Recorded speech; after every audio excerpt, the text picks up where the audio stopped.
What about the rapture? Is the Bible even true? What happened to the Israelites?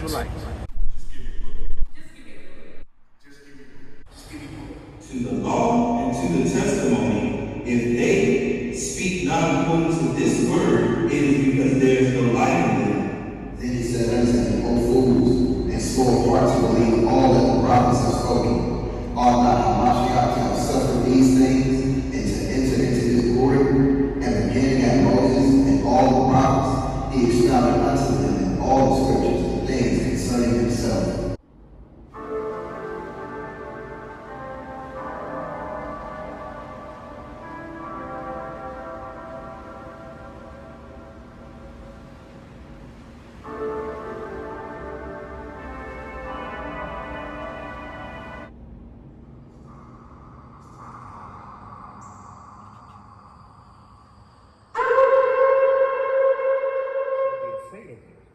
All the peoples of the earth are going to know that you're called by me, and they're going to be afraid of you. If we kept his commandment, what was that name? Jewish fool wouldn't have happened. You see how the cop just put nail on his neck? The cop wasn't even scared to nail on this man's neck. And Jewish fool is a royal man. Time to open up the pages, take another look. And just give me book. It's time to open up the pages, take another look. And just give me book. It's time to open up the pages, take another look. And just give me book.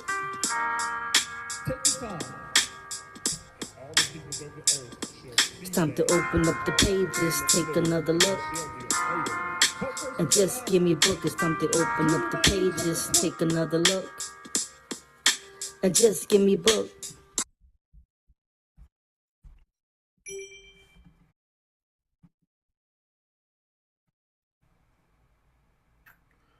Mic check, 1 2 1 2. I pray I could be heard. All praise to the great I am by Hashem Yahweh Shai. I declare that he is our soon coming king. It's by his blood that we have been redeemed as a people, as a nation, and individually from our sins. This is Just Give Me Book TV with another production. We're going to continue tonight with Christianity's report card, critiquing the different theologies of the Christian church and the different dogmas we've learned from the Christian church, and we're seeing how these dogmas match up against the Bible itself. Previous classes we examined different topics as speaking in tongues, what we took a look at the prosperity doctrine, and we're just examining all these different topics that we've learned in the church. And like the theme said, we're opening up the pages, taking another look, trying to see if we can find these things inside the book. So we are no longer relying on a man to explain things to us, to get us all emotionally stirred up with his speech and his smooth words and a bunch of emotionalism. We are trying to search things out inside the scriptures themselves to see if what we've been learning, what we've been practicing, is it really in the Bible? Is it really of God? Does Christ believe in it? Does Christ practice what we practice in the church? Do the apostles practice what we practice in the church? So that's what this platform is all about. Just Give Me Book TV is about examining Christianity and all theological topics against the scrolls that we have written. And this series we're on, we're really trying to contrast what we learned as being Christians versus what was actually written by the people who the world believed began Christianity. The world believes our ancestors, like the Messiah and apostles, they believe that these men started Christianity. But when we take a second look, when we take a deeper look, we find out that these men did not start Christianity. These men were not trying to start a new religion at all. So that's what it's about tonight. We're going to continue examining the Bible versus what we've learned in the church. And we believe that we need 2 or 3 witnesses. We stand on the Most High's plumb line. If we don't have 2 or 3 witnesses that's actually saying what we're saying, then why are we saying it?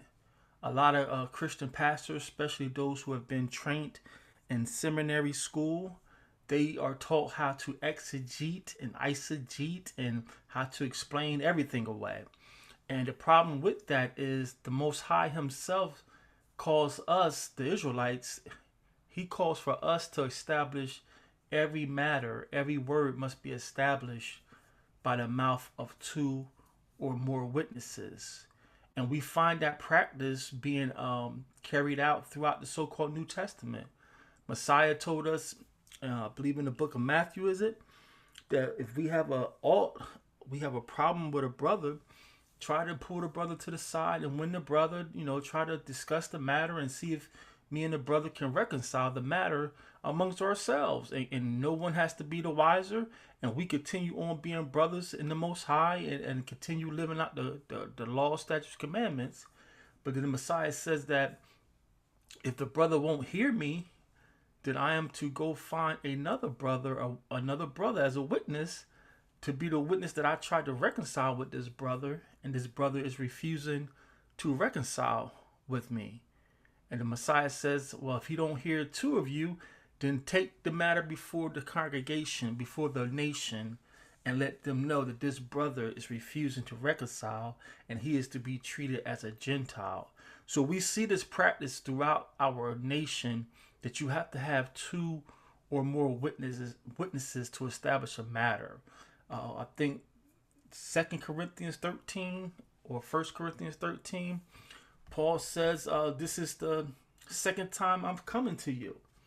And he says, everything must be established by 2 or 3 witnesses. In the book of Revelation, the Most High has 2 witnesses that cannot be killed. So it's our nation's duty to establish a matter by 2 or 3 witnesses. Yeah, so that reference was 2 Corinthians 13 and 1. So we cannot be coming up with our own philosophies, our own doctrine. According to the Most High, according to the Messiah, and according to the elders, every matter must be established by the mouth of 2 or 3 witnesses. If the text is not saying what you're saying, why are you saying it? Why are you practicing it? And as a student of the Bible, why are you believing it? The Bible itself tells you that everything must be established by the mouth of 2 or more witnesses.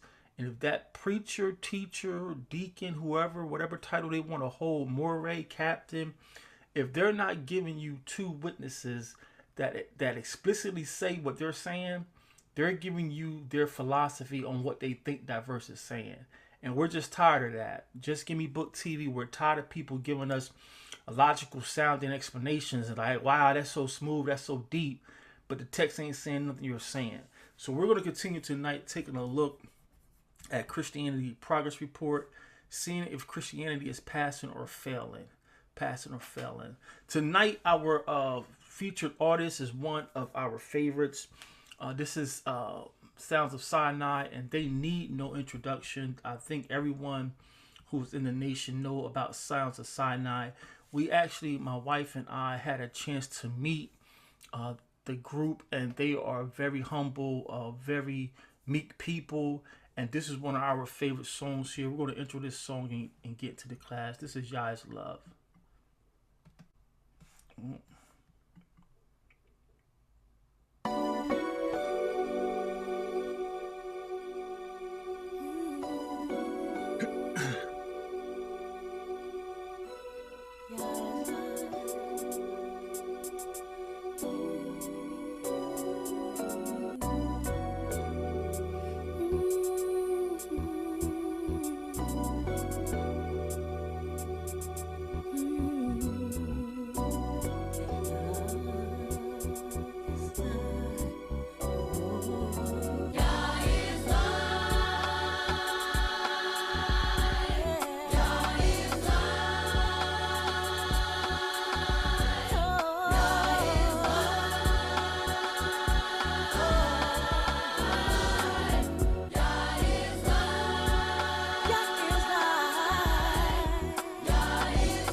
singing praise with lifted hands. Lifted hands. Your word is true, it's pure, it's where I stand. Stay. Yeah, it's life. Yeah, it's life. Yeah, it's life. Yeah, it's life. Yeah, it's life. Life. Yeah.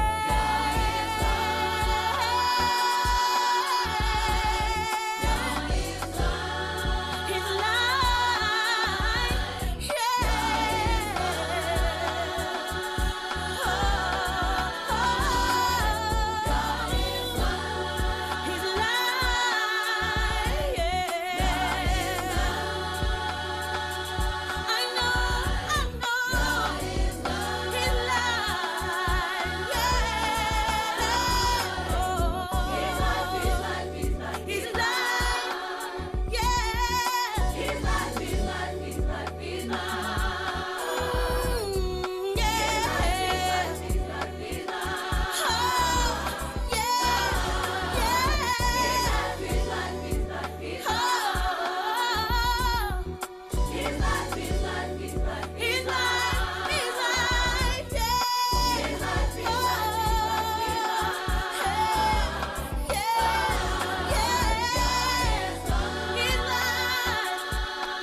All praise to the great I am. That was Sounds of Sinai. Yah is life.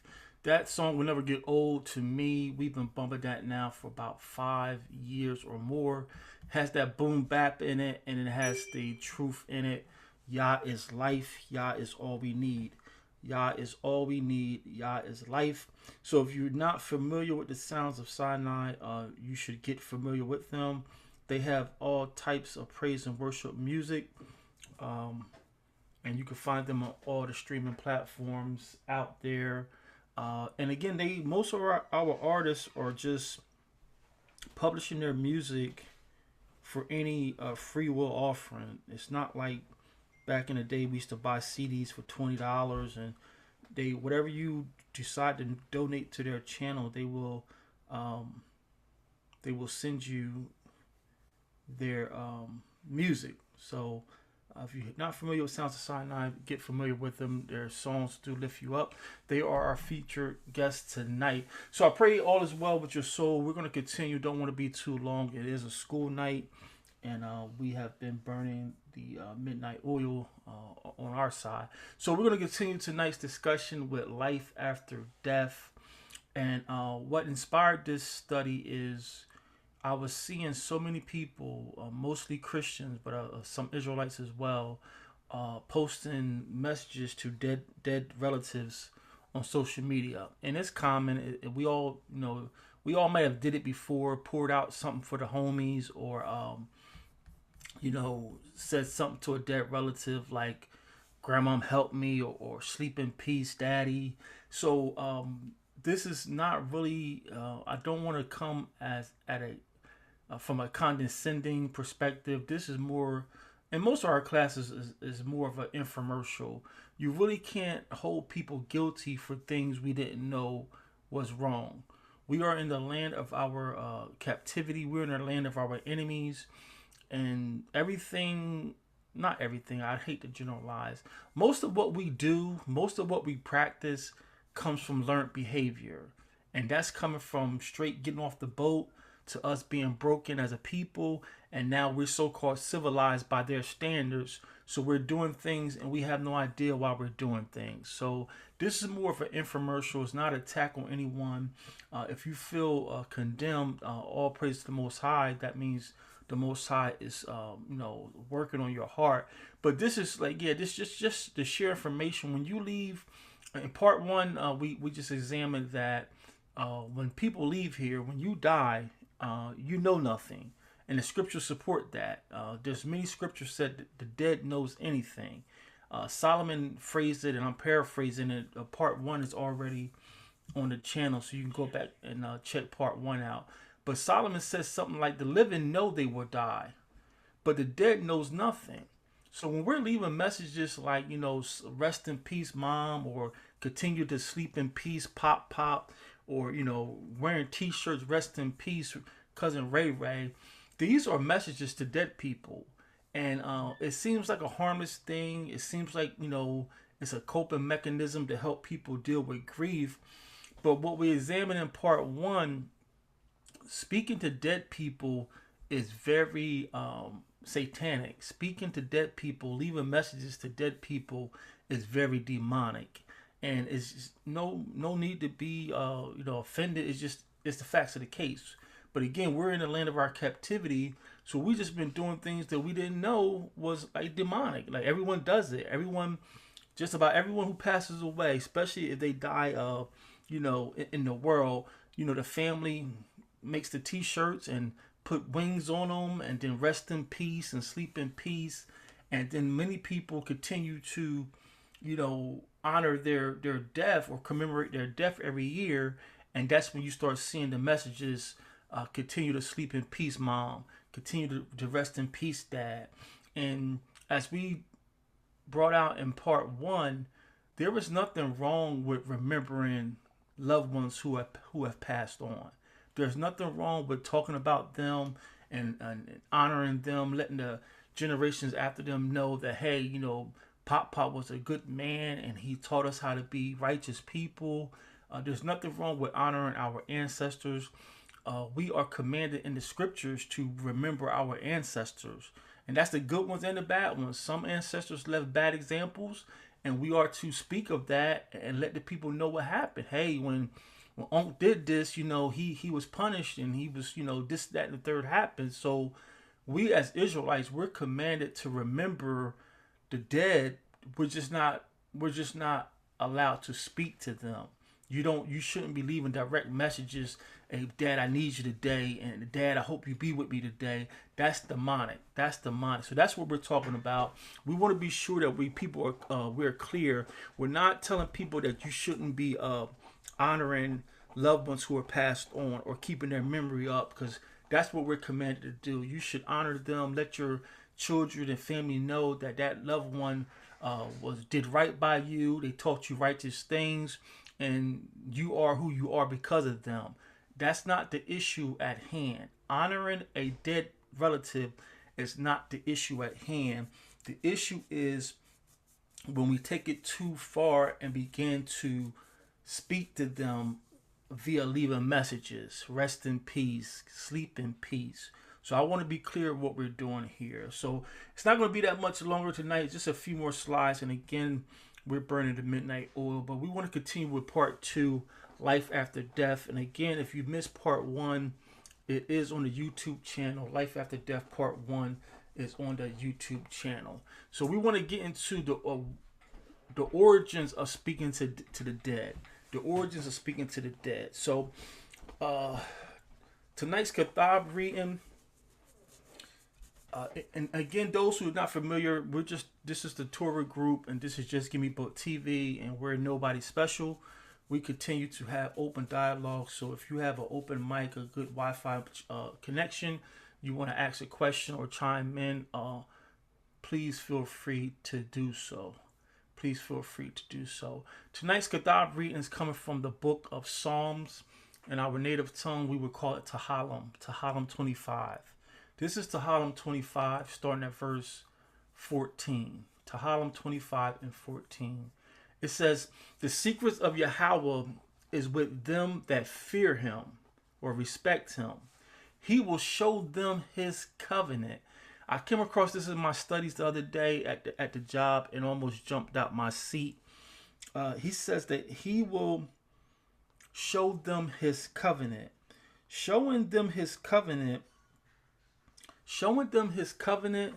is showing them his law, bringing his law back into our remembrance. So all of us who are coming back into the covenant, no, we're not perfect. No, we don't have the original manuscripts, but we are coming back to his covenant with the manuscripts that we have. And with everything in our power and our might and our souls, we are keeping his covenant. So it says the secret of Yahweh is with them that fear him, and he will show them his covenant. My eyes are ever towards the Most High, Yahweh, for he shall pluck my feet out of the net. He shall rescue me. Turn thee unto me and have mercy upon me, for I am desolate and afflicted. The troubles of my heart are enlarged. O bring thou me out of my distresses. Look upon my affliction and my pain, and forgive all my sins. Verse 19. Consider my enemies, for they are many, and they hate me with cruel hatred. Verse 20. O keep my soul and deliver me not. Let me not be ashamed, for I put my trust in thee. Let integrity and uprightness preserve me, for I wait on thee. Verse 22. Redeem Yasharallah, or Israel, O Yahweh, out of all his troubles. All praises to the great I am. I want to encourage the Mashapop to hold on. Birthing pains are never pleasant. Not that I can speak from experience, but I was in the room for my children. Birthing pains are not pleasant. They're scary. They're sharp. But they are necessary to bring joy to a family. So our nation is going through birthing pains, and it's just the beginning. If I had to put a word on it, I believe the sisters would call it like Braxton Hicks or something like that. These are just Braxton Hicks contractions we're having. We have some long days ahead of us, but this text is saying that we put our trust in the Most High, and he will not let us be ashamed.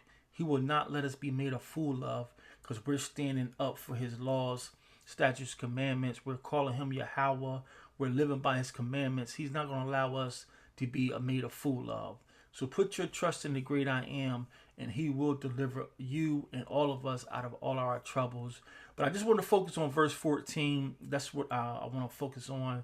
The secret of Yahweh is with them that fear him or respect him, and he will show them his covenant. So the flip side or the antithesis of this, if those who haven't come back, or those who can't see that his covenant is still active, maybe they don't truly fear the Most High. Maybe they don't truly respect the Most High. Maybe they're more concerned with the respect and accolades of this world than they are with the respect and accolades of the Most High. Because David is saying those who respect the Most High, he's going to show them his covenant. So all praise to the great I am. Anybody has any comments or questions about the Kethav read before we continue on?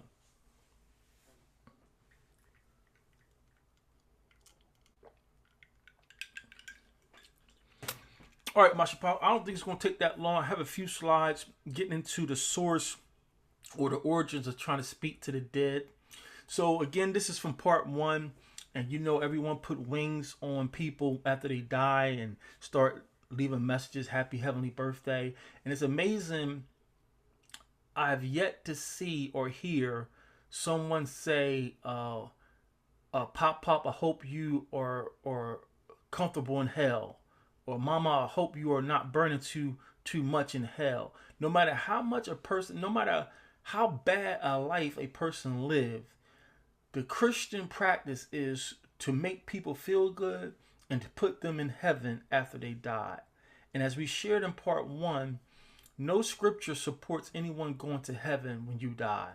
No scripture in the so-called Old Testament or the so-called New Testament, no verse supports that anyone goes to heaven when they die.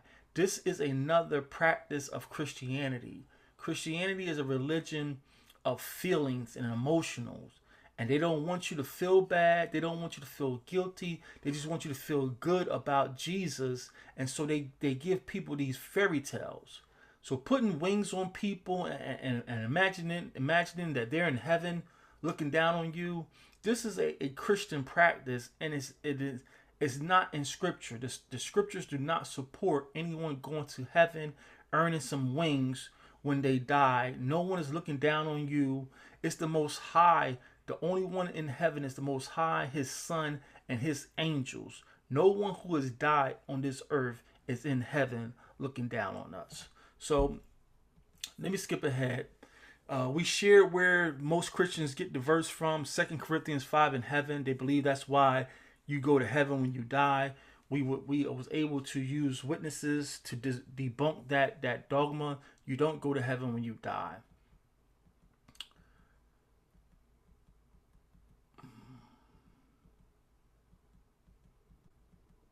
So this is where we left off with, and this is a scene from an old talk, or what they call a speakeasy movie, or silent movie. This is back when the movies didn't have any audio. It just was what they call talkies. And so this is from an old German movie, and you can see on the screen they're having a seance. So, it's saying the idea of summoning the spirits took thrilling hold of the Victorian imagination and has its inheritance now. But the psychology behind spiritualism is more intriguing. So this is a seance scene in an old German movie, and people have been fascinated with the dead for centuries. But is this something that is righteous? Is it holy? Did the Most High tell us to commune to the dead?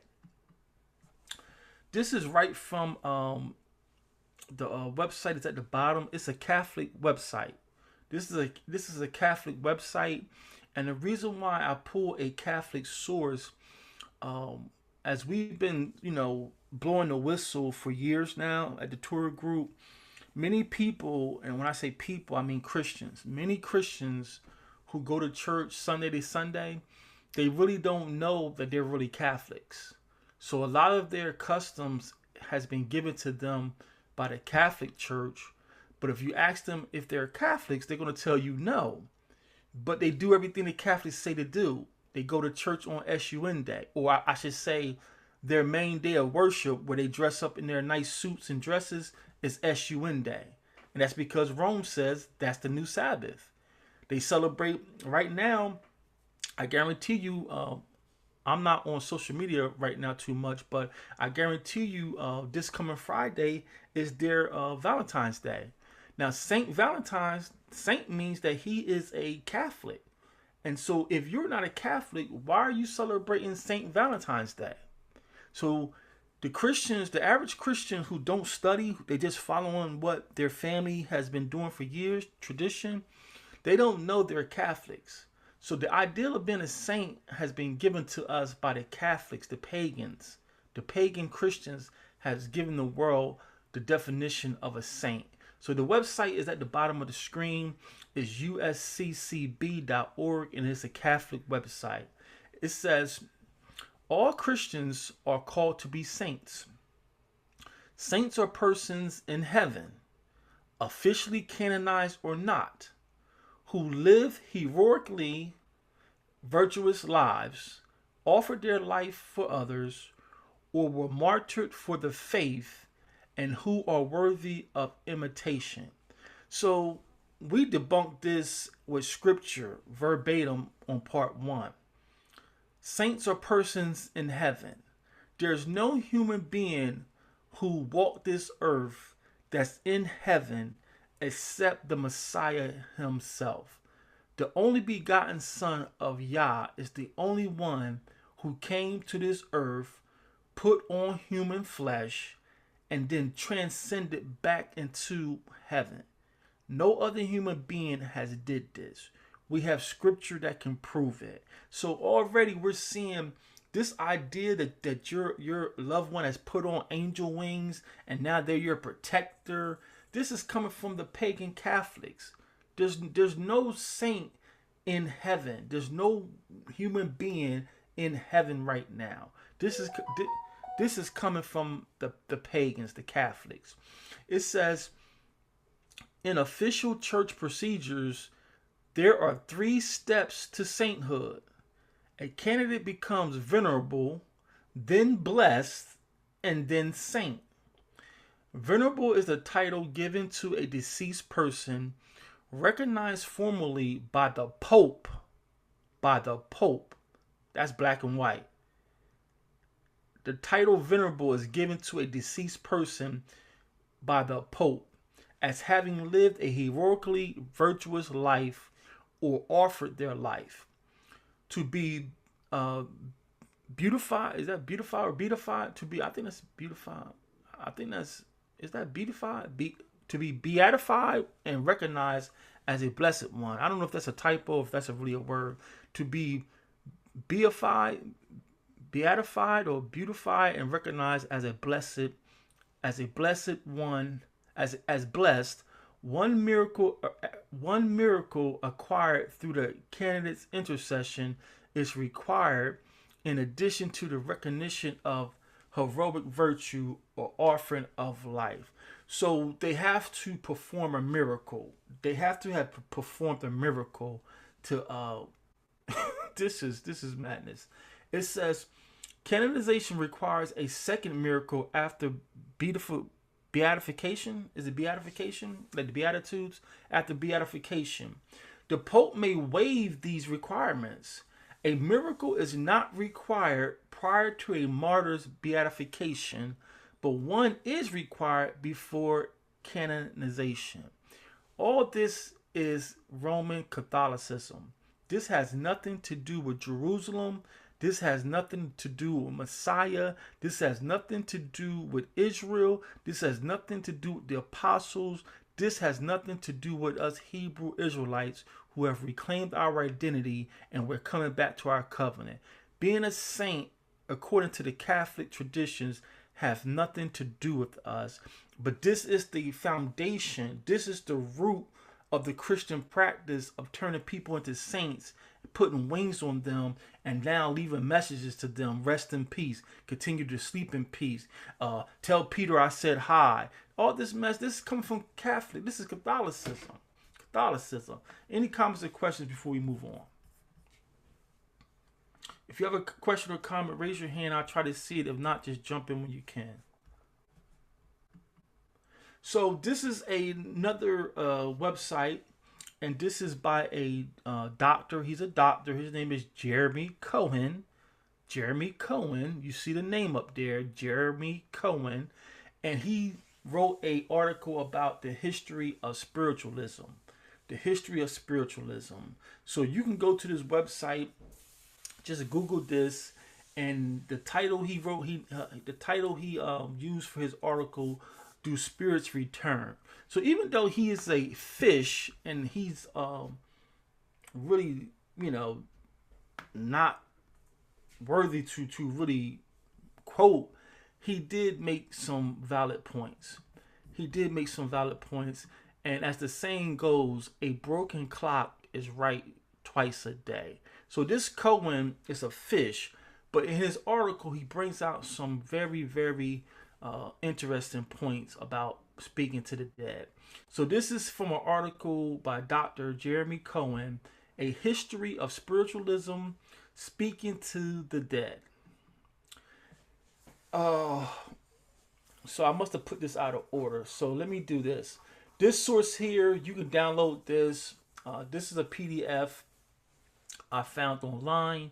And this is the history of the corruptions of Christianity. The remaining parts with their appendices. This is part 4. So I'll get back to that other source before we close out. But this source here is saying prayer to the dead began with the martyrs, as well as prayers for the dead. But it was not till near the end of the 4th century. The end of the 4th century, Mashapach, is the 300s. It was not till near the end of the 4th century that it was imagined that they could hear those who invoked them near the place of their interment. In the 5th century, the 400s, in the 5th century, they prayed to God to hear the intercession of the saints and martyrs in their behalf. And notwithstanding the pious were perplexed with many doubts on the subject, it gradually came to pass that direct invocation to the departed took the place of prayers put up in their behalf. Gregory the First contributed very much to it in the beginning of the 7th century. He supposed some of the saints enjoyed the beatific vision of God. But Hugh de Victor, as late as the 12th century, says that many still doubt whether the saints hear the prayers of those who vote them, and that it is a difficult question to decide. It's not difficult to us. We have the scriptures that tell us the dead know nothing. We have the scriptures, Solomon telling us when the dead died, they have no memory whether they were good or bad, whether they have envy, strife, or hate. Solomon says they know nothing. So this is all Catholic garbage sending up. So to explain what this clip is saying, in the 3rd and 4th centuries, these pagan Catholics, these pagan Christians, they first would pray to God for these dead people to hear their prayers. So first they were praying to God, not our God. I just say it. I wasn't going to say it. First they would pray to their God that these dead people would hear their prayers. Then gradually they even stopped sending the prayer up to God. They started praying directly to the dead person. This is demonic. This is wicked. This has nothing to do with us, and the Bible doesn't support this. But this is where this is the root of the rest in peace messages. This is the root of, oh, grandma, be with me today. Sending prayers, sending messages to the dead is demonic. No scripture supports sending any messages to the dead. Next slide. This is the SELAH. Go ahead. You got something up, Nariah? I just wanted to read the definition of beatification because that is an actual word. And this is just according to a quick Safari search. It says, in the Roman Catholic Church, declaration by the Pope that a dead person is in a state of bliss, constituting a first step toward canonizing or canonization and permitting public veneration. A ceremony of beatification in St. Peter's Square is an example that it used. So that's the definition of the word. Wow, the water for that. So beatification is actually a true word. It's not a typo. It's something the Catholics do. All praises the water for that work. So again, this has nothing to do with Israelites. Messiah didn't talk about beatification.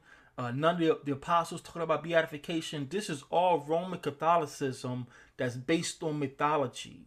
So leaving messages to dead people is demonic. You're following the ways of the heathen, and we all know, most of us here now, or we are all praise to Abba, we are learned now. We know Jeremiah 10 says, learn not the way of the heathen.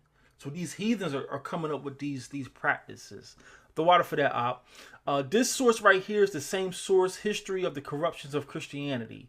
History of the Corruptions of Christianity, and you can download this as a PDF. This section says, of the respect paid to saints and angels, the foundation of all the superstitious respect that was paid to dead men by Christians is to be looked for in the principles of the heathen philosophy and the customs of the pagan religion. The first step in this business was a custom which cannot be said to have been unnatural, but it shows how much attention ought to be given to the beginnings of things.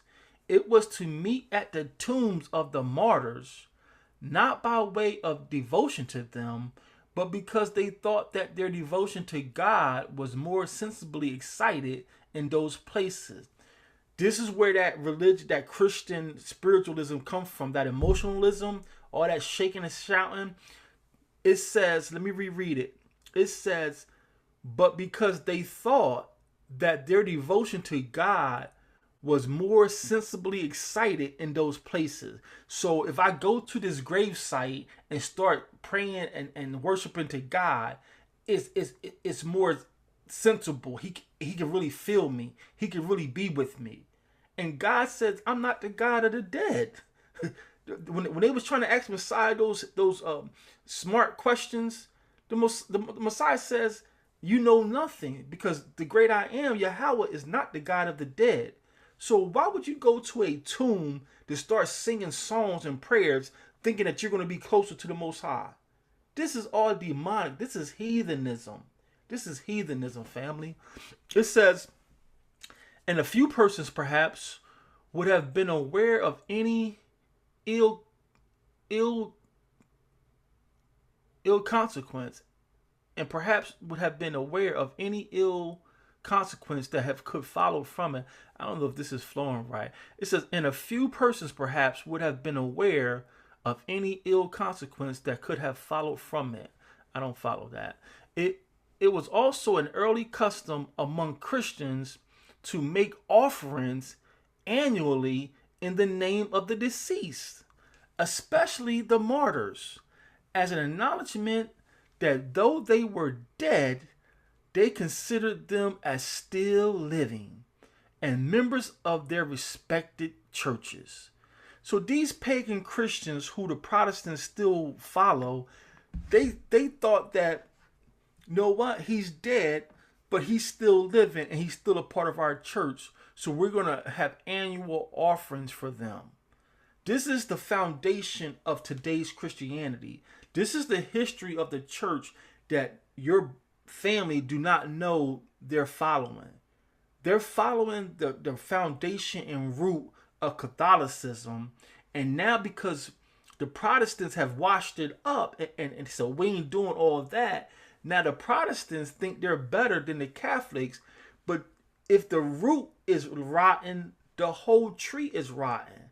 So even though the modern Protestants today that go to church on SUN Day, they may not still be doing this annual feast for the dead or annual offerings for the dead, but the root of your religion, the root of your church is coming from these pagan Christians that were called Catholics, but now you're called a Protestant because you broke away from the mother church.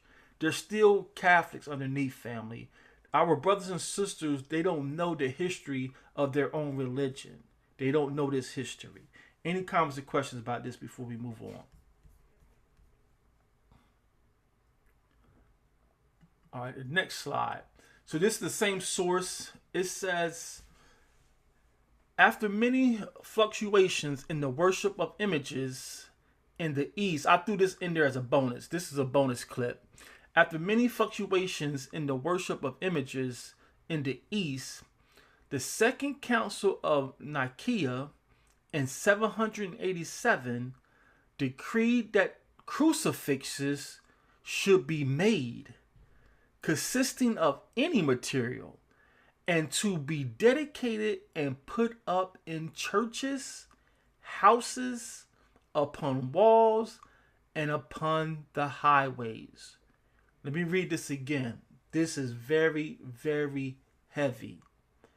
After many fluctuations in the worship of images in the East, the Second Council of Nicaea in 787 decreed that crucifixes should be made, consisting of any material, and to be dedicated and put up in churches, houses, upon walls, and upon the highways. Why is this very important, family? Why is this important? Anybody? That's the breaking of the second commandment. Absolutely, this is the breaking of the second commandment. This is the breaking of the second commandment. We are to not worship any images. So these pagan Christians were vacillating, fluctuating. Should we worship images? Should we not? Should we worship images? Should we not? Then they got together and had a council, and in 787 AD, they decided or decreed it's okay to make crosses. And it continues on. This is what your family don't know. When they got that cross around their neck, the original Christians who are their fathers, the original Catholics who are the fathers of the Protestants, they actually worship that cross. To this day, if you watch a Catholic mass, they actually kiss those crosses. So that crucifix is an idol. Now, how many pastors have gold chains, gold crosses on? If you tell him he has an idol on his neck, he's going to fight you tooth and nail. And this cross ain't no more different than your menorah. The devil is a lie. The menorah is a symbol of the light that Christ is shining on us. The menorah was used in our worship. A cross is nowhere near Jerusalem. A cross is nowhere part of Jerusalem worship. But that's what they say. You got a gold lion on. You got a gold menorah on. Yes, because this is part of our culture and we can see it in scripture. A gold crucifix is nowhere in scripture. And these Christians is telling you, we worship these images. We worship the cross. And it wasn't to 787. So 787 in Roman time, this is 700 years after Christ. That means Paul, Matthew, Mark, Luke, John, Timothy, none of our great ancestors who were killed for preaching Christ, none of them knew anything about a crucifix. None of them had a cross on when they were teaching that Messiah is our king. So why are you wearing a crucifix if they didn't decide until 787, okay, let's mass produce crosses and put them all over the place, houses, churches, on the highway. The last apostle to die was John the Revelator, who was the one writing or recording Revelations. John the Revelator died, they say, 95 to 100 AD. So this is over 600 years after his death. None of our ancestors know anything about a cross. Yet today, that cross is the most popular symbol in the world. In the world. And to them, they think it's holy. But to us Hebrews, to us Israelites, that's wicked. That's damnation. Damnation. Let me continue on here. Y'all gonna get me riled up tonight. Images of the Savior, the Virgin Mary, the angels, and the saints were to be made and worshipped. Worshipped. Statues or bas reliefs were not permitted by this council. The Greeks were so enamored with this worship of crucifixes and images that they regarded the council as a merciful interposition from heaven and instituted in honor of it an anniversary festival called the Feast of Orthodoxy. So these Christians, they love the Greeks so much. They go to the Greek schools. I'm magna cum laude. I'm summa cum laude. I got a PhD. I'm doctor this. I got a THD this. The Greeks were so enamored with the worship of crucifixes and images, they made a whole new feast day called the Feast of Orthodoxy. This has nothing to do with us, family. We should not be wearing crosses, and we sure shouldn't be worshiping no crucifix. Now, today's Christians going to tell you, oh, I don't worship this cross. I just wear it in honor of Christ. But none of Christ's soldiers wore it. This is 787. None of our elders know anything about a crucifix. Any comments or questions about that? I ain't going to get riled up. It's a school night. This just I'm sorry. it just makes the Psalm chapter 147 verses 19 and 20 all the more significant. It reads, "He showeth his word unto Jacob, his statutes and his judgments unto Israel. He hath not dealt so with any nation. And as for his judgments, they have not known them. Praise ye Yahweh." So just this, everything that you've been reading just tells me that these people just be doing stuff. And that's how it's always been. And that's how it is even to this day. This is Just Give Me Book TV, and Mariah just gave us a perfect example of when we say just give us book, that's what we want. When we tell you that these heathens don't know the Most High's ways, he just gave you book. Psalms 147, 19 through 20. So now you're following these Greeks, going to Greek schools, getting Greek educations, and the Greeks were so fascinated with these crosses, these crucifixions, they invented a whole new worship day, feast day called the Feast of Orthodoxy. These Greeks have nothing to do with Jerusalem. And these Greeks wasn't given the oracles of the Most High. So all praise for that, the water for that precept. Going to continue on here. I'm trying to get y'all out of here. So this is the source that I started off with by Professor Jeremy Cohen. Just that slide got out of place. So this is he's a doctor. This Professor Cohen, he's a fish, but he's a doctor. So what we have to do, family, because you and I are ignorant, we don't have their education. So these Christians are impressed by these people. These Christians think you are to be honored if you have a degree, a doctorate. So we have to use their doctorates to bring witnesses that your Christian religion is based on idol worship and demonic activity. So Jeremy Cohen is a fish, but he wrote this article about a history of spiritualism and speaking to the dead. He says, though there are many different approaches to spiritualism, they generally share a few common beliefs or principles. One of the most foundational of these beliefs is that the soul continues to exist after our physical bodies dies. From this comes the belief that it is possible to communicate with spirits after someone has died, and that after death, the soul has the potential to change over time. What chapter is that? What verse is that? A belief in a God is also usually characteristic of spiritualists, though this God is often referred to as the infinite intelligence. That's that spiritualism. Oh, I believe in the creator. The spirits. The higher power. It's all spiritualism. The planet and all of the natural world are then seen as expressions and manifestations of the infinite intelligence. And just to warn all of you, there's a lot of this spiritualism crossing over into the covenant, the so-called, what we call the awakening. A lot of people are mixing and matching things. It's called syncretism. Syncretism is like synchronized, when you synchronize watches. So syncretism is when you're synchronizing beliefs. One thing I mentioned in part one, there's a saying that developed over the last couple years, or I noticed over the last couple years. There's a greeting people greet people with now, Grand Rising. And Grand Rising sounds powerful, sounds positive.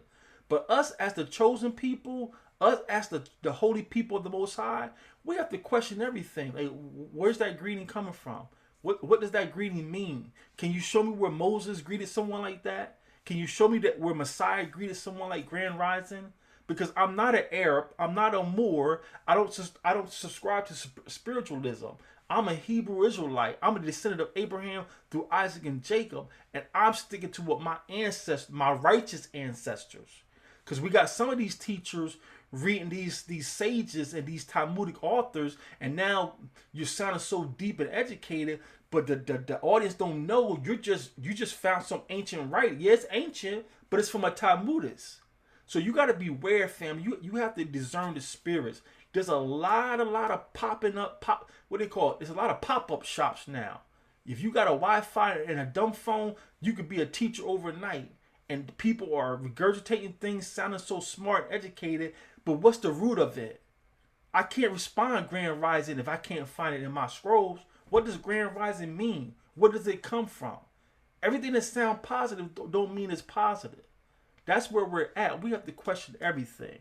So this speaking to the dead is coming from these people who think they're spiritual. They're spiritual. That's what this article is about. It continues on here. He says, make no mistake, however, the history of spiritualism is intimately connected with Western Protestant ethics. The history of spiritualism is intimately connected with Western Protestant ethics. Western means Rome. Western means Rome, the Catholics. The Protestants broke away from the mother church, but for us Israelites, you're still a Catholic. Your main Sabbath day is SUN Day. You celebrate every holiday on the Roman calendar. For us children of Israel, for us holy people, you are a Catholic. And if it offends you, I praise the Most High. We're trying to offend our brothers and sisters out of Catholicism, out of the Christian church. You're meeting on SUN Day, you're a Catholic. You're buying your boo something for Friday, Valentine's Day, you are a Catholic. So this Western Protestantism is the root. It has its root in spiritualism, or spiritualism has its root in Catholicism or Protestantism. It says spiritualists tended to disbelieve many Christian tenets, including the primacy of works and faith in salvation, the duality of heaven and hell, and the Bible as a source of ultimate knowledge. So these spiritualists don't even believe the Bible is the ultimate source. Now that's a different topic, a different class, but they're on to something. Instead, spiritualists believe that the spirits were the source of knowledge, and that the supernatural world was composed of hierarchical spheres that spirits progress through. While many devout spiritualists sought to distance themselves from the church and Judeo-Christian conceptions of the supernatural, the welcoming public were mainly Christian. The promise of communication with the deceased proved to be an enticing one. In a nutshell, speaking to the dead, leaving messages to the dead came from the church. That's what these witnesses are testifying. Speaking to the dead, rest in peace, mom, continue to sleep in peace, dad. This practice of speaking to dead people came from the church. Now the Protestants broke away from the Catholics, so they think they're better than the Catholics. They're still the same church. Same church. Any comments or questions? So this is the website's at the bottom here, and this is from www.ucl.ac.uk. So this is a website over in the UK, and this is about letters to the dead. Letters to the dead. It says, from the late Old Kingdom, that's Egypt. From the late Old Kingdom, this is Egypt, to the late New Kingdom, there survive about 15 letters written to relatives who had recently died.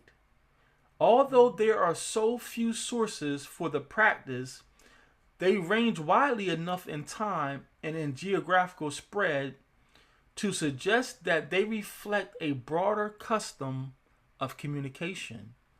They provide the most compelling evidence for the strength of belief in a life after death. Other practices, such as mummification and rituals for the deceased, might be considered social practice. Compare modern church rituals as social norms even for non-believers, but the letters at least appear more directly personal. The Egyptians in the pyramids, they find letters to the dead. They still have letters in these museums where you can read in hieroglyphs where these Egyptians wrote their dead relatives letters. It says, most of the surviving letters to the dead date to the late Old Kingdom and first intermediate period and were found in or at the tomb. They are generally written on bowls, with some examples on linen or papyrus. These letters never have just the simple purpose of keeping in touch with the dead. Let me read this again. These letters never have just the simple purpose of keeping in touch with the dead. So I'm not just writing to keep in touch. Instead, They have a practical and urgent motive and request help for insoluble problems of the living. So you're seeking the dead to help you with problems of the living. And this is an Egyptian custom. What did the Most High tell us, the Israelites, when we were coming out of Egypt? Somebody pull one or two scriptures and get those ready. What did he tell us about when we were coming out of Egypt? He says, they have a practical and urgent motive and request help for insoluble problems of the living. The dead was treated as very powerful. The dead was treated as still very powerful. A negative spirit of a dead man or woman could be responsible for whatever might be going wrong in life. This is madness. Down in the South here, and I may be wrong because I didn't grow up in the South. I visited the South many summers, but I recall that, and someone correct me if I'm wrong if you're a Southerner, and if you watch this at a future date, just drop the comments to make the correction in the comments if you watch the playback. But I think I remember as a child, if you were at a funeral and it began to downpour, they would put the downpour of rain on the deceased. Like, oh, come on now, and say their name. Come on now, like they're causing it to rain. Now, again, I could be wrong, but if I'm wrong, put the comments in the playback when we publish this. But that's messages to the dead. That's letters to the dead. Narai, you got something out? You found something?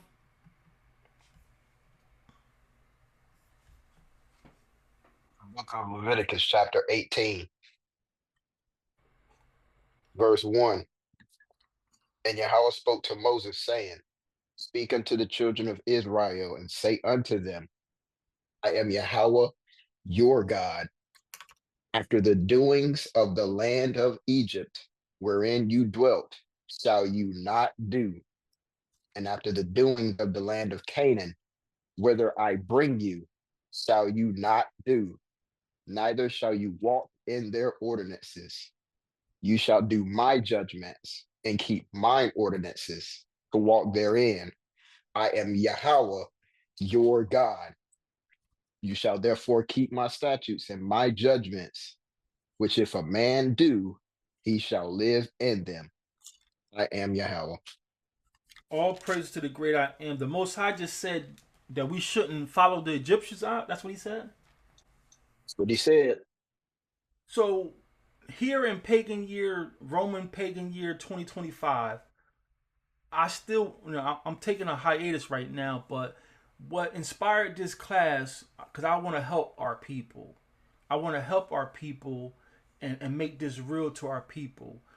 I seen almost every day for about a month, I seen our people, some of my family, some of our pastors, and I seen a few Israelites as well, Hebrew Israelites who know they're Israelites. I mean, these people I seen, they are practicing the covenant, but yet and still, because we don't know all of our customs, they would post messages on their social media, rest in peace, so-and-so, continue to sleep in peace, so-and-so. So that's what inspired this class. My mission is to help. I want to uproot every pagan practice we've learned from these people. And if you ever said rest in peace to someone, if you ever typed rest in peace to someone, you did it out of ignorance, Yah has plenty mercy.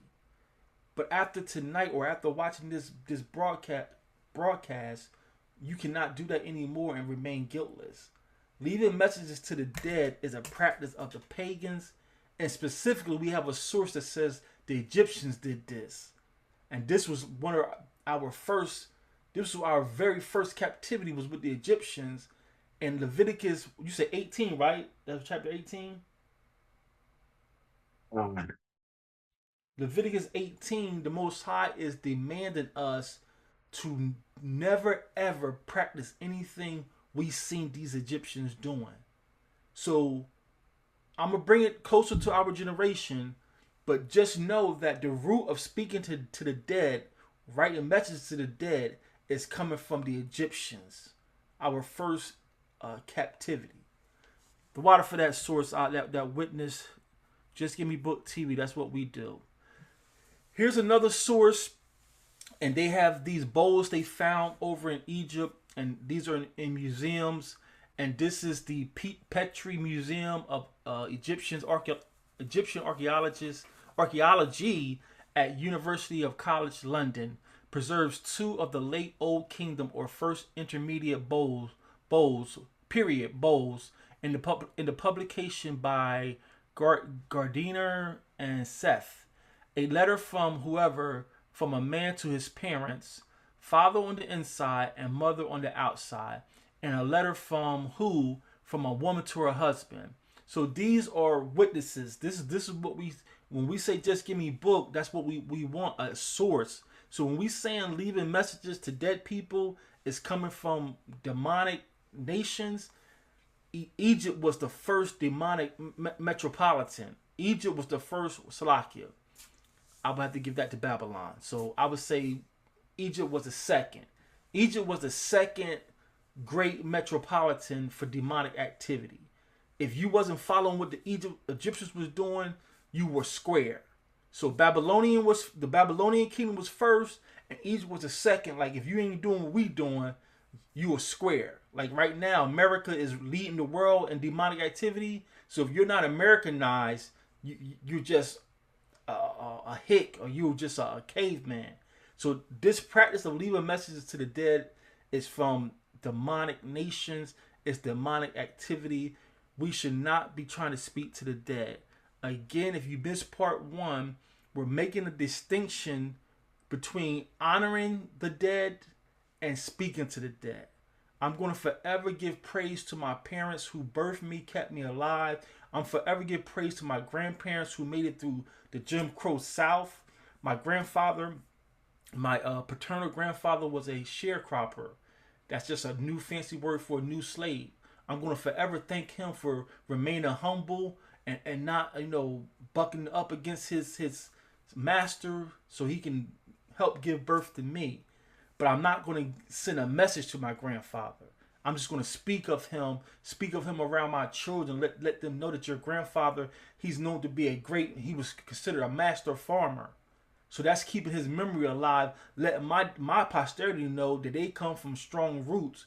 But I'm never going to send a direct message. I'm never going to say a direct statement to my dead grandfather. He dead. He knows nothing. This practice is coming from the pagans. Queen, Rib, you got something? Yeah, just wanted to let you know you had a comment in the comment section. They're asking the question, what is more righteous way to go about it? Would bless their soul or blessings be upon them? Be okay. Oh, great question. Great question. So, and I'm gonna give you a witness. Nariah, can you go to Daniel chapter 9? So, great question, whoever that question was. So, you can always continue to ask the Most High to bless them, because we believe, us Israelites, we believe that the grave is not the final chapter for us.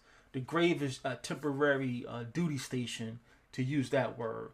So in our scrolls, we prayed for our forefathers. And the witness we're going to go is Daniel 9.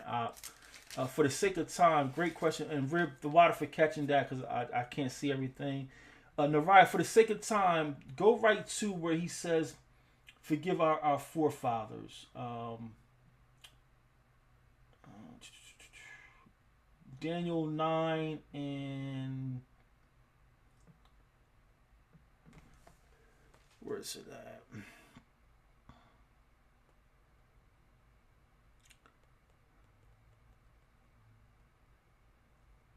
What happens?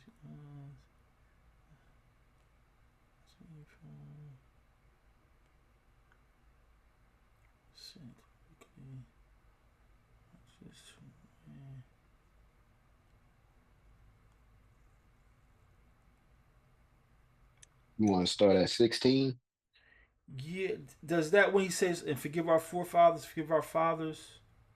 Yes, calm. The book of Daniel. Chapter 9, verse 16.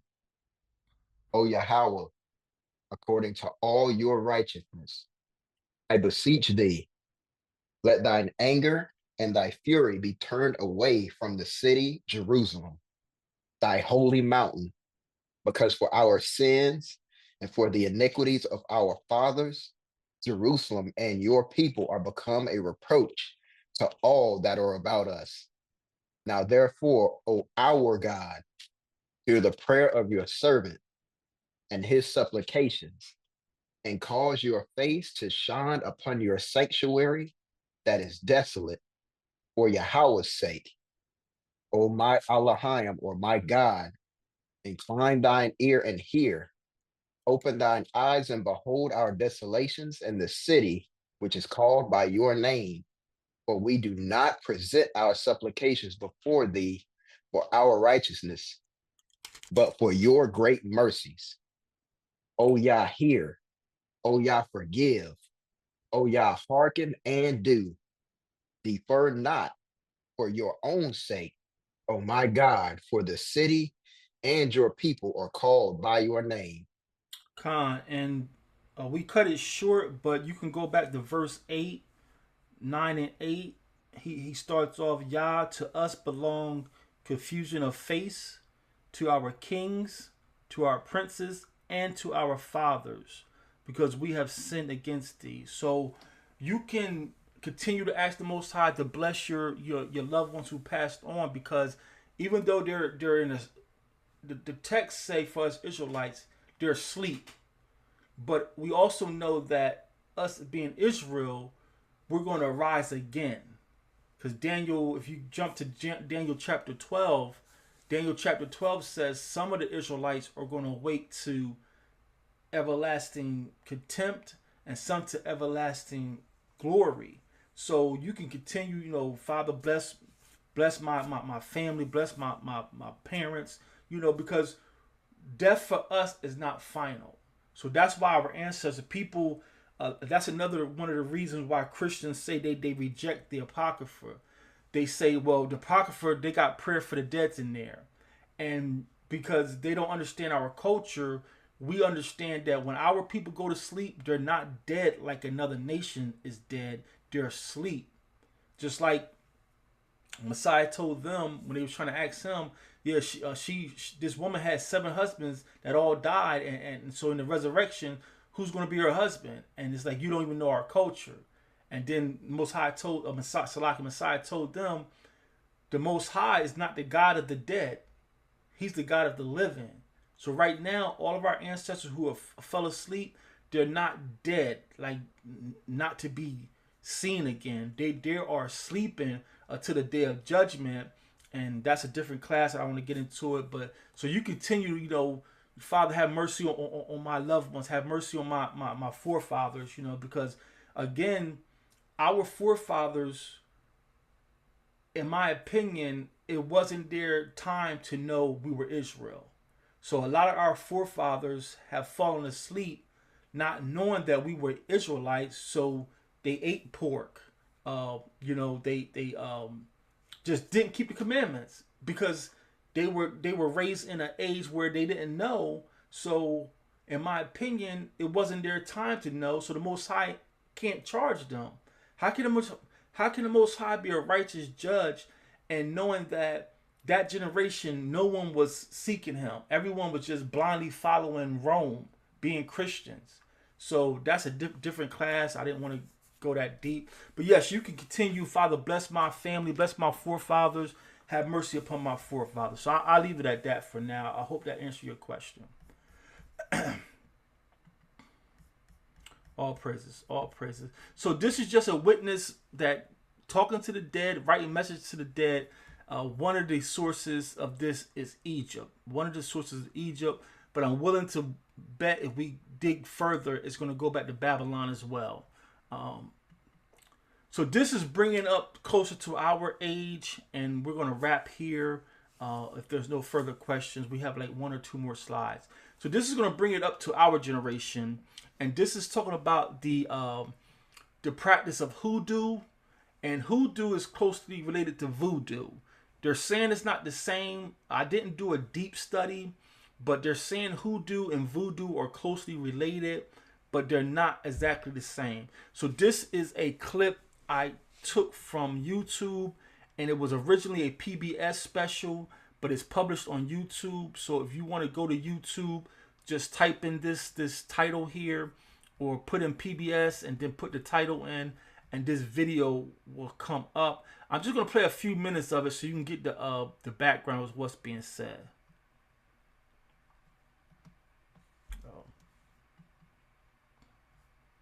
For most of us, mentioning a conversation you just had with a deceased family member would be guaranteed to raise some concerns. But in West Africa, talking to the dead is nothing unusual. Known as... Can y'all hear this? Con is clear. Okay, all praises. In West Africa, talking to the dead is nothing unusual. Known as ancestor worship, the practice is woven into the fabric of daily life. But when the transatlantic slave trade ripped people away from their families and way of life, it placed their ancestral chain in terrible danger. To protect it, they turned to religions like hoodoo, which restored their access to the spirits despite being so far away from home. Today, I'm going to find out how Africans held on to these ties to the ancestors against all odds, and how descendants use memories of the past to bring about healing in the present. I'm Tariana Tank Ball, and this is Ritual.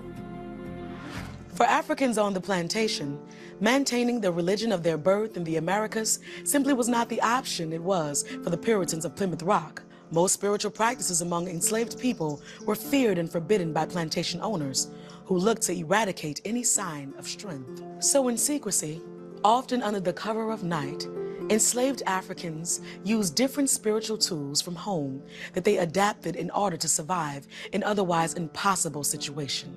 The religions they created had much in common, like spirit communication, which was practiced by all of them. But they were also unique to the places where they were created. Voodoo, they called it in Haiti, Candomblé in Brazil, and Santeria in Cuba.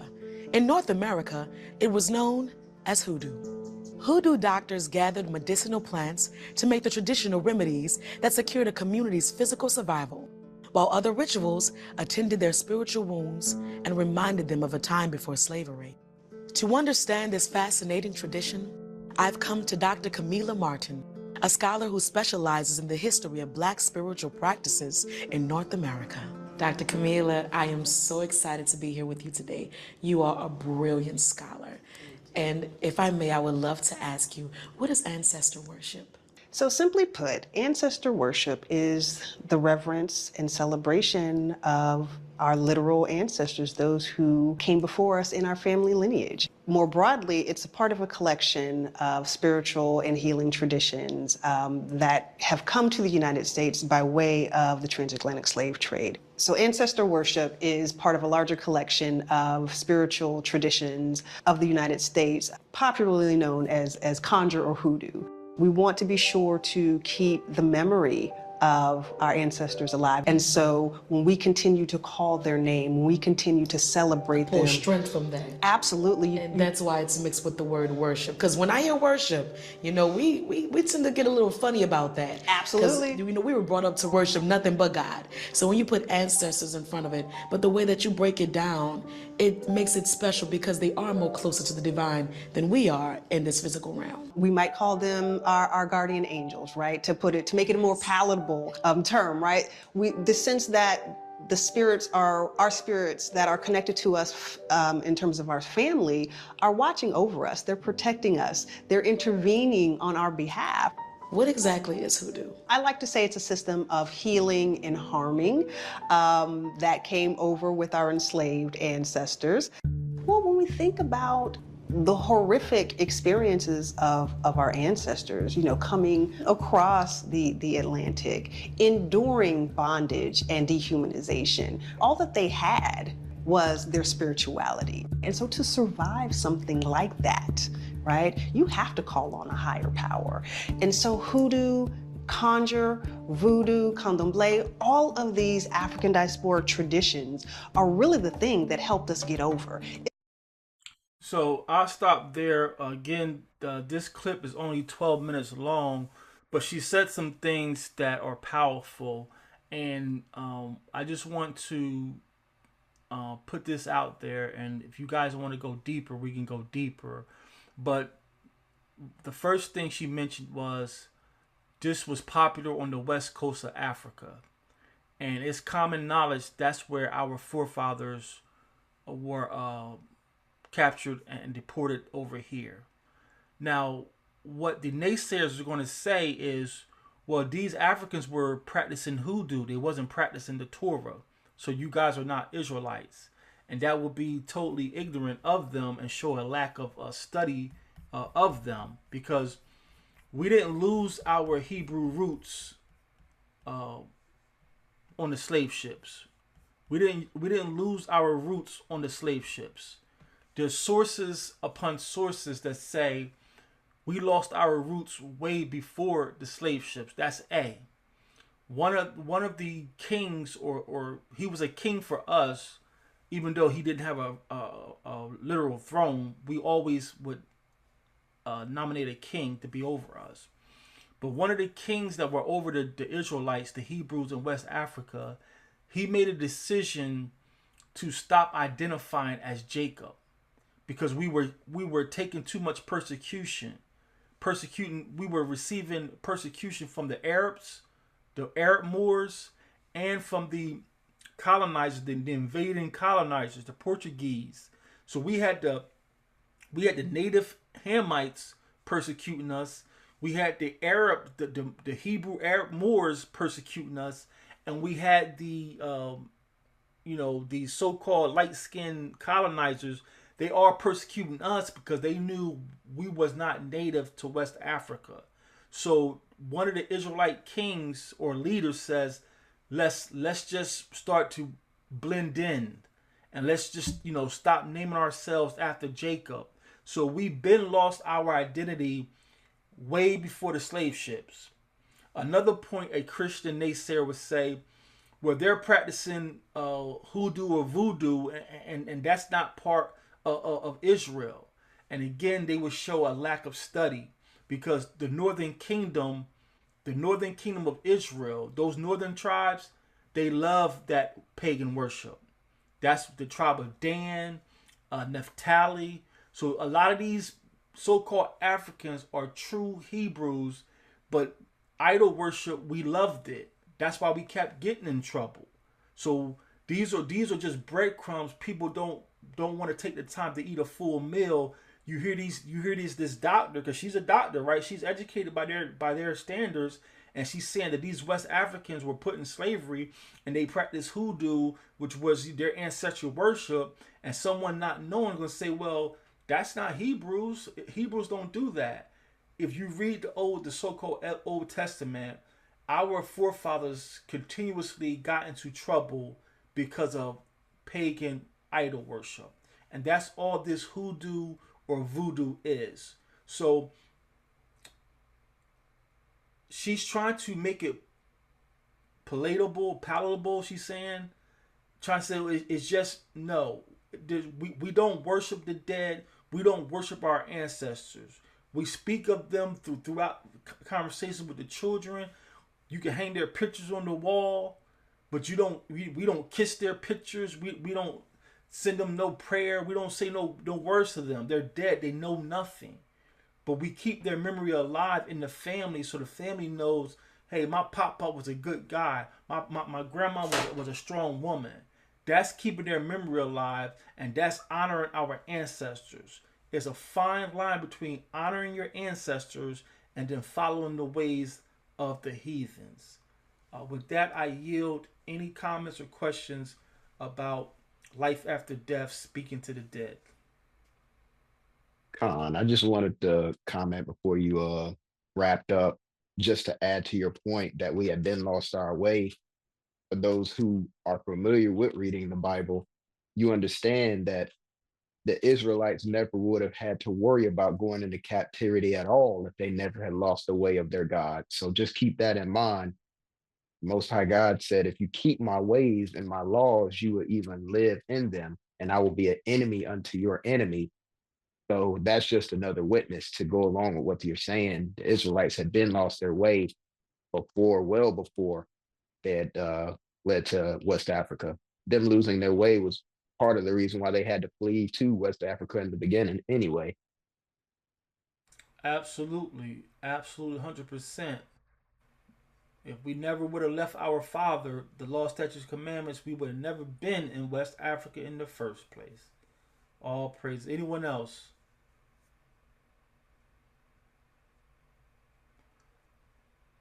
So I just want to point out the picture on your screen. You see the elder with the white beard? The elder with the white beard, he has a hat on. What do you notice about that hat, Masha Pop? Got cat or bull horns on it. He got bull horns on it. And the first letter of our glyphs, or the first letter of our alphabet, is the ox head. And for us, the ox head represents Abba. So I'm not saying that this proves that he was an Israelite. I'm just saying it's a lot of breadcrumbs. It's a lot of breadcrumbs. Now he could be wearing that for Baal because again, they turned their worship to Baal. But then you notice what's around his neck. He has some type of necklace on, right?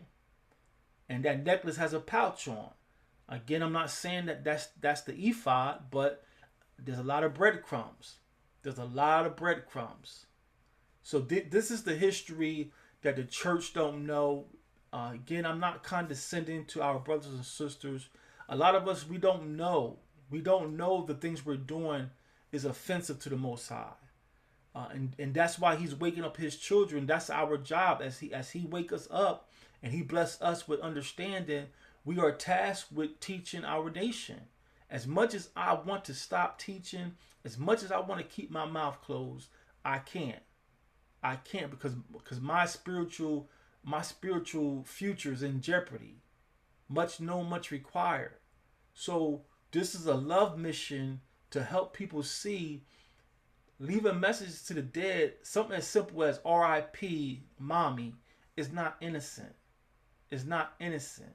So whether you subscribe to being a Christian or you are a Hebrew Israelite, keeping the covenant, meaning the law, statutes, commandments, leaving messages to the dead is nowhere inside the Bible. It's actually against the Bible. Because as Nariah read in Leviticus chapter 18, Abiyah told us, do not learn the ways of the Egyptians. And we share resources that leaving messages and letters to the dead people, that was a custom of the Egyptians. So we have no business moving forward trying to leave messages or wearing t-shirts with a rest in peace to so-and-so. Because that little statement, that's trying to speak to dead people, and you're upsetting the Most High. His people, I imagine the angels are looking down at us, shaking their head, and I imagine the demons are looking up, laughing at us. Like, look at them fools. They don't even know they're following their oppressors. So, I yield. All praise to the great I am. This was another Just Gimme Book TV, Christianity's Progress Report. And this is life after death. Speaking to the dead is not in the scriptures. We should not be leaving messages to the dead. Give me a couple days. My work schedule is very, very heavy right now, but give me a couple days. I'll clean this up and put it on a YouTube channel. If you watch this at a later date, if anyone watches at a later date and have questions or rebuttals, you could drop the comments in the public space. We don't run from pushback. We don't know it all. If we got something wrong, we want to correct it. But this is a love mission trying to teach the nation the ways of the Most High. And we want to separate as much as possible from the nations. That's what holy means. Holy means to be separate, set apart. And that's what we want to do as Israel. So all praise to the great I am by Hashem Yahweh Shai. I pray someone was encouraged. I pray someone received some understanding. If all hearts and minds are clear, I want to bid you a good night. Tomorrow is our day of preparation. So I pray that you, if you're sacrificing, I pray that your sacrifice is fruitful. And y'all willing, we'll be celebrating another Shabbat soon. So all praise for everyone tuning in. Most High be with you. Rest over your homes. Until next time, we say Allah Akbar Shalom. We'll call him Yasha Allah. Love you all, family. It's the thing that helped us. Shalom. Shalom.